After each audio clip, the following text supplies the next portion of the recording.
সব হলেই যদি সুষ্ঠু নির্বাচন হয়, সব কেন্দ্রে যদি সুষ্ঠু নির্বাচন হয়, আমার জায়গায় কেন এটা হলো এবং আমার ওই একটা ভোট কোথায় গেল? আমার প্রশ্ন একটাই যে আমার ওই একটা ভোট কোথায় গেল? যে জিএসকে ভোট দিয়েছি সেখানে সেই জিএসের ভোট আসছে 0। আমি যদি স্পেসিফিকভাবে বলি, আমি 3জনকে ভোট দিয়েছি। একজন হচ্ছে আবিদ ভাইকে ভোট দিয়েছি, তারপর হচ্ছে ভিপি পদে আবিদ ভাইকে ভোট দিয়েছি, জিএস পদে হচ্ছে সম্রাট ইসলামকে ভোট দিয়েছি এবং এজিএস পদে হচ্ছে আশিকুর রহমান জিমকে ভোট দিয়েছি। আমি এক্ষেত্রে একটা ইনক্লুড করি, আমি কোনো রাজনৈতিক দলের না, 3টা ভোট 3 জায়গায় দিয়েছি।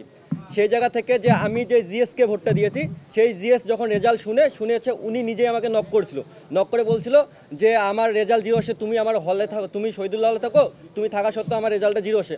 স্পেসিফিকভাবে বলি যে উনি হচ্ছে আমার এলাকার ভাই, আমার খুব কাছের ভাই, ঠিক আছে।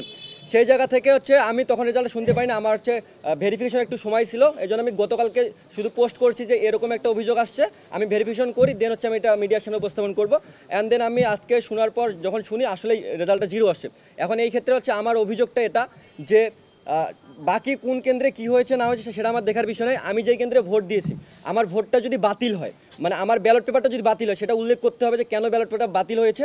আমি যেহেতু নিজে ভোট দিয়েছি, আমি তো একজন শিক্ষিত শিক্ষার্থী, আমি জানি কীভাবে ভোট দেওয়া লাগে এবং আমি আগে থেকে কয়েকটা ভিডিও দেখে ভোট দিতে গেছি কীভাবে ভোটটা দেওয়ার লাগে। সেই জায়গা থেকে আমার মনে হয় না যে আমার ব্যালটটা বাতিল হওয়ার কোনো সম্ভাবনা থাকে।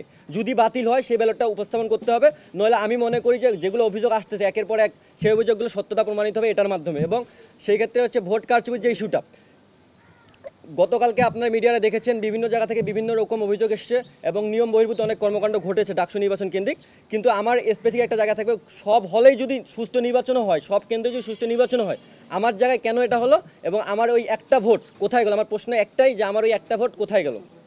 এটাই জন্য আজকে আমার প্রেস ব্রিফিংটা করা। এবং বাকি অন্য ইস্যু, যদি ঢাকা বিশ্ববিদ্যালয়ের শিক্ষার্থীদের উদ্দেশ্যে আমি একটা কথা বলছি, তারা যদি বলে যে ভোট সুষ্ঠু হয়েছে, তাহলে আমি মানতে রাজি আছি যদি আমার এটা দেখায়। এবং ঢাকা বিশ্ববিদ্যালয়ের শিক্ষার্থী যদি এটাকে গ্রহণ করে, তাহলে সাদরে আমিও গ্রহণ করব। কিন্তু আমার ওই একটা প্রশ্ন আমি জবাব চাই যে আমার ভোটটা গেল কোথায়?